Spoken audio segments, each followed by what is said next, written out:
नमस्कार बच्चों, आप सभी ने संस्कृत का पेपर देख ही लिया होगा। मैंने संस्कृत के भाग 1 भाग 2 कर वीडियो डाली थी। अब मैं इस वीडियो में आप सभी को 16 तारीख को होने जा रहा आप सभी का समाज विज्ञान का पेपर वह लेकर आया हूं और मैं आप सबके साथ इसको शेयर करना चाहता हूं। देखिए, मैंने इसके पूरे सॉल्यूशन देख लिए हैं और पूरे मैं इस वीडियो में आपको 22 क्वेश्चन बताऊंगा। अब आप इस वीडियो को बिना स्किप किए लास्ट अंत तक अवश्य देखिए। और आप सभी को एक बात मैं बताना चाहता हूं कि अगर आप मेरे टेलीग्राम ग्रुप से नहीं जुड़े हैं तो अभी जाकर आप टेलीग्राम ग्रुप से जुड़ जाइए, क्योंकि उसमें मैंने बच्चों को बता दिया था कि मैं सुबह 9 बजे तक समाज विज्ञान का पेपर डाल दूंगा, अपलोड कर दूंगा और मैं अभी अपलोड करने जा रहा हूं इसको। तो देखिए, अभी विद्यार्थियों आप सभी को देख सकते हैं आप, मैंने पूरे प्रश्न इसमें ढूंढ लिए हैं। देखिए, यहाँ पर पूरे समाज विज्ञान का पेपर आपका 16 तारीख को होने जा रहा है। वही पेपर है, यही पेपर आएगा आपका। इस पेपर से पूरे प्रश्न आएंगे। आप 50 में से 50 नंबर ला सकते हैं अपने समाज विज्ञान के पेपर में।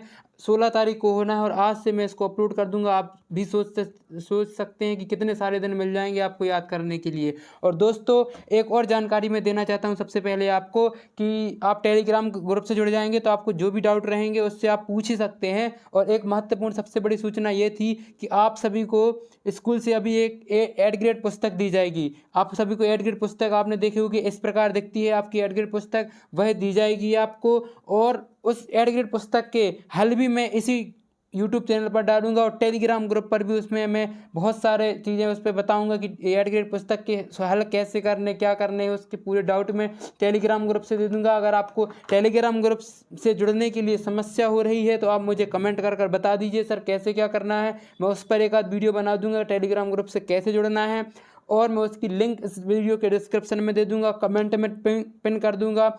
और दोस्तों, कोई भी दिक्कत जाए मुझे कमेंट कर बताइए कि सर मुझे ये प्रॉब्लम जा रही है टेलीग्राम ग्रुप से जुड़ने में, मैं आपको बता दूंगा। इसलिए मैं इस बात पर ज़्यादातर फोर्स कर रहा हूं, क्योंकि आपकी जो आगामी जब भी कुछ ही दिनों में आप देखिए, अभी आपके पेपर ख़त्म होंगे 16 तारीख को और उनके एक हफ्ते बाद या 15-20 दिन बाद, 10 दिन बाद देखिए आपको एड ग्रेड पुस्तक दे दी जाएंगी अपने स्कूल से। और उन एड ग्रेड पुस्तक को आपको भरकर जमा करना पड़ेगा अपने स्कूल में। तो वो एड ग्रेड पुस्तक भी नंबर लाती हैं और वो उनका वार्षिक में भी उनका जो नंबर रहते हैं वो जुड़ते हैं। इसलिए मैं बोल रहा हूँ आप अभी से जुड़ जाइए और सब्सक्राइब कर लीजिए चैनल को, जिससे आपको एड ग्रेड पुस्तक का हल सबसे पहले मिल सके। तो चलिए बच्चों, आज समाज विज्ञान का पेपर आपका 16 तारीख को होने जा रहा है, उसके बारे में अपन देखते हैं।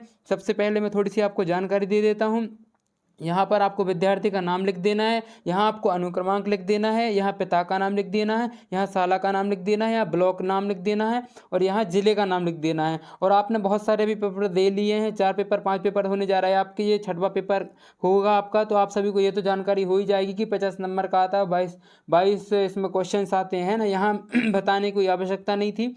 देखिए, उसके बाद देखिए यहाँ पर दिया गया है निर्देश। सबसे पहले निर्देश देख लीजिए। निर्देश यहाँ दिया गया है कि प्रश्न को पढ़कर नीचे दिए गए विकल्पों में से सही विकल्प चुनकर लिखिए। इसमें आपको विकल्प दिए गए थे, विकल्पों में से चुनकर लिखना है। ये स्टार्टिंग के 10 नंबर के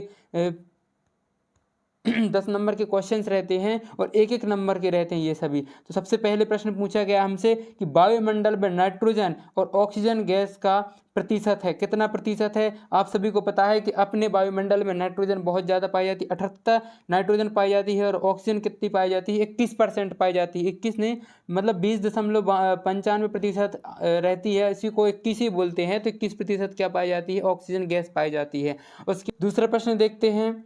दूसरा प्रश्न यहाँ पर दिया गया है अपन को कि उष्णकटिबंधीय सदाबहार वनों में पाया जाता है।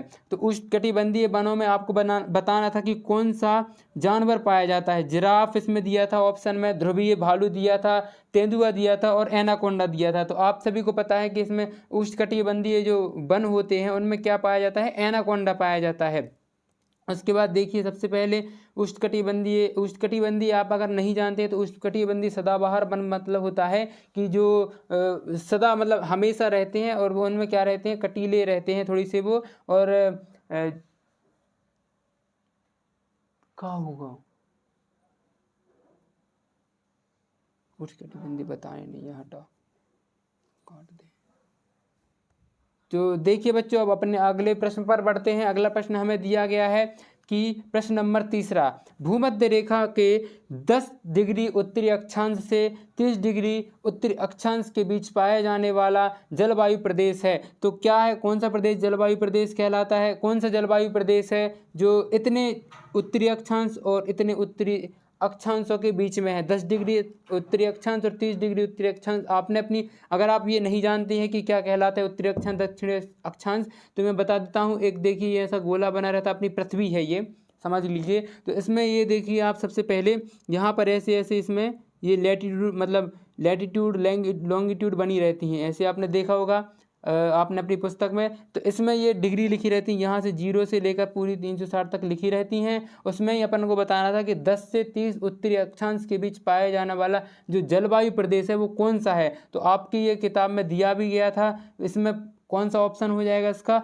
भूमध्य सागरीय जलवायु प्रदेश कौन सा पाया जाता है? भूमध्य सागरीय जलवायु प्रदेश पाया जाता है। उसके बाद देखिए चौथा प्रश्न, अपन से चौथा प्रश्न पूछा गया है, दिल्ली सल्तनत के राजवंश में शामिल नहीं थे। तो शामिल कौन नहीं था? आप सभी को पता है कि दिल्ली सल्तनत के कितने वंश चले? तो 5 वंश चले थे। आप लोगों को इसकी एक ट्रिक भी मैंने बताई थी कि इसकी ट्रिक होती है गुलाब खिले तो सांस लो। क्या थी इसकी ट्रिक? गुलाब, अगर आपको इसका सीक्वेंस याद ना रहे तो आप ये ट्रिक याद रख लीजिए बस, गुलाब खिले तो सांस लो। ये देखिए इसमें पूरे, इसमें क्या आ गए हैं? राजवंश आ गए हैं दिल्ली के। गा से क्या हो जाएगा? गुलाम वंश। खा से खिलजी वंश। ता से तुगलक वंश। उसके बाद सा से सैयद वंश और ला से लोधी वंश। ये 5 राजवंश हैं दिल्ली सल्तनत के। तो अपन लोगों को सिर्फ इसमें ये देखना था कि इसमें कौन सा वंश एक्स्ट्रा दिया गया है। तो इसमें लोधी वंश, हाँ ये सही है, इसका उत्तर ये हो जाएगा। सैयद वंश भी दिल्ली सल्तनत का है, तुगलक वंश भी दिल्ली सल्तनत का है। सिर्फ इसमें ये पल्लव वंश दिया गया है दोस्तों, बच्चों इसमें ये पल्लव वंश, बस ये जो राजवंश है जिसमें ये दिल्ली सल्तनत में नहीं आता, पल्लव वंश पहले का है। तो ये पल्लव वंश इसका सही उत्तर हो जाएगा। इसमें क्या पूछा गया था? दिल्ली सल्तनत में कौन सा वंश नहीं आता है, तो इसमें अपन को नहीं आता है बताना था। ठीक है, तो इसमें क्या हो जाएगा? पल्लव वंश इसका सही उत्तर हो जाएगा। और आप इसको लिख लीजिए यहाँ पर पल्लव वंश, यहाँ उत्तर में लिख लीजिए पल्लव वंश।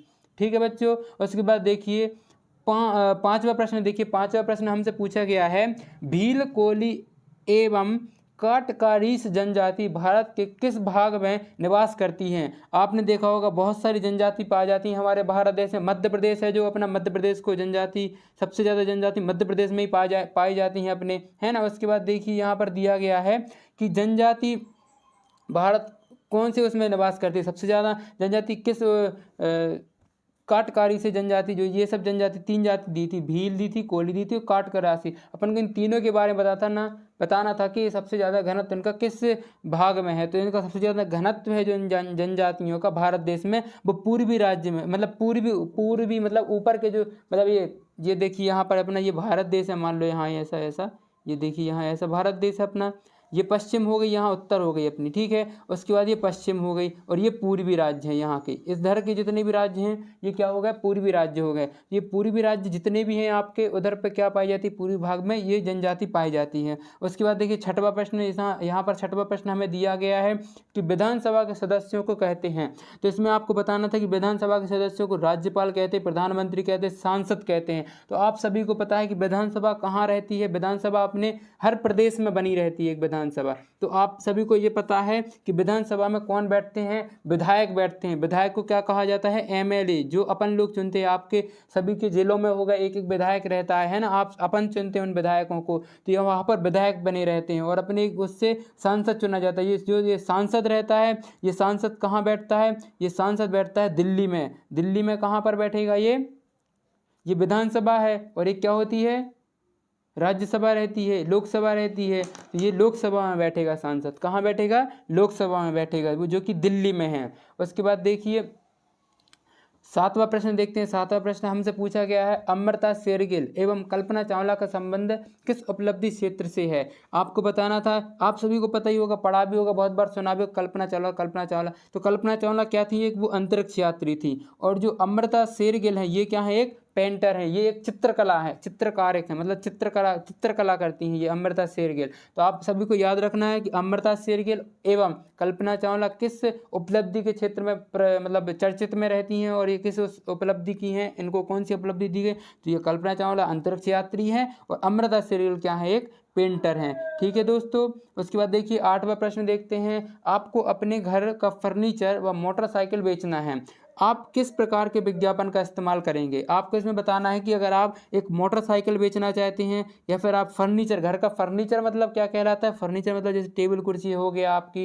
ये सब फर्नीचर में आते हैं, सोफ़ा सेट वगैरह हो गया, ये सब क्या होते हैं? फर्नीचर होते हैं। और ये मोटरसाइकिल तो आप सभी जानते हैं। तो मोटरसाइकिल और फर्नीचर अगर आप बेचना चाहते हैं तो आप किस प्रकार का विज्ञापन यूज़ करेंगे? राष्ट्रीय विज्ञापन यूज़ करेंगे कि जन कल्याण संबंधी विज्ञापन यूज़ करेंगे कि सूचनाप्रद विज्ञापन यूज़ करेंगे? विज्ञापन का मतलब होता है एडवर्टाइजमेंट। आपने देखा होगा पेपरों में एडवर्टाइजमेंट छप के आता, बस उसी को विज्ञापन कहते हैं। टीवियों में एड्स वगैरह आती हैं, वो एड्स को हिंदी में विज्ञापन कहा जाता है। तो इसमें यही पूछा था कि आप किस प्रकार का विज्ञापन इस्तेमाल करेंगे? तो यहाँ पर अपन का आ जाएगा वर्गीकृत विज्ञापन यूज़ करेंगे। कौन सा विज्ञापन यूज़ करेंगे? अपन लोग वर्गीकृत विज्ञापन यूज़ करेंगे, जहाँ पर बहुत सारे वर्गों में विज्ञापन छपता हो, वो वाला अपन लोग वर्गीकृत विज्ञापन यूज़ करेंगे इसमें।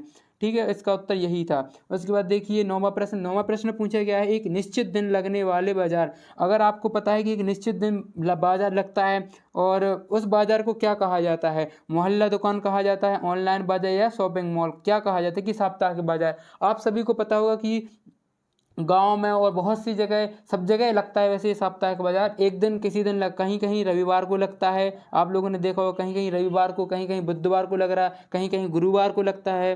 तो ये सब जगह अलग अलग साप्ताहिक बाजार लगता है। जहाँ एक दिन लगता है, यहाँ निश्चित दिन लिखा है ना, तो एक दिन लगने वाला बाजार क्या होता है? साप्ताहिक बाजार कहलाता है। ये बहुत सरल प्रश्न था बच्चों, आप सभी से ये बन जाता। देखिए उसके बाद 10वां प्रश्न देखते हैं। 10वां प्रश्न हमसे पूछा गया है, 7वीं से 10वीं शताब्दी के मध्य निर्मित भवनों में वास्तुकला की किस शैली का उपयोग किया जाएगा? आपको इसमें ये बताना था कि ये बहुत सारी शैलियाँ होती हैं। द्रविड़ शैली हो गई, नागर शैली होगी, नागर शैली के मंदिर बनाए जाते हैं, द्रविड़ शैली आपने देखा होगा। तो इसमें यही पूछा था कि जो भवनों का निर्माण होता था 7वीं से 10वीं शताब्दी के बीच में, तो कौन सी शैली का निर्माण होता था? सबसे पहले चलती थी, बहुत प्रचलित थी, द्रविड़ शैली। तो ये द्रविड़ शैली में क्या कहते थे? भवनों का निर्माण करते थे। नागर शैली में भी अगर एक आध वीडियो देखो, मैं इसका बनाऊंगा समाज विज्ञान का, उसमें आपको अच्छे से बताऊंगा कि द्रविड़ शैली, नागर शैली क्या होती है, सब कुछ बताऊंगा। आप चैनल को सब्सक्राइब कर लीजिए, आने वाली वीडियोज़ में आपको बहुत सारी जानकारी मिलेगी और बहुत सारी चीज़ें मैं बताने जाऊँगा।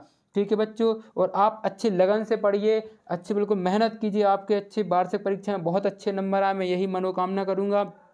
और दोस्तों बच्चों, मैं आप लोगों को बता दूं कि इसका मैं दूसरा पार्ट भी डालूंगा, अभी डाल दूंगा या फिर शाम तक मैं इसका अपलोड कर दूंगा दूसरा पार्ट। तो इसके सॉल्यूशन मैंने ढूंढे नहीं थे, अभी मुझे ऑप्शंस मिल गए थे, तो मैंने सोचा आप लोगों को ऑप्शंस बता दूं। ठीक है, और आप सब्सक्राइब कर लीजिए अगर आपको और आगे के इसके हल चाहिए हैं, और टेलीग्राम ग्रुप से जुड़ जाइए, जिससे आपको जल्दी से जल्दी पता चल सके कि मैंने इसके हल ढूंढ लिए हैं या फिर नहीं ढूंढे हैं, क्या है। मैं वहाँ पे आपको पूरी जानकारी दे देता हूँ। आप वहाँ पर डाउट भी अपने पूछ सकते हैं, वहाँ पर पूरी सुविधाएँ दी जाएंगी आपको।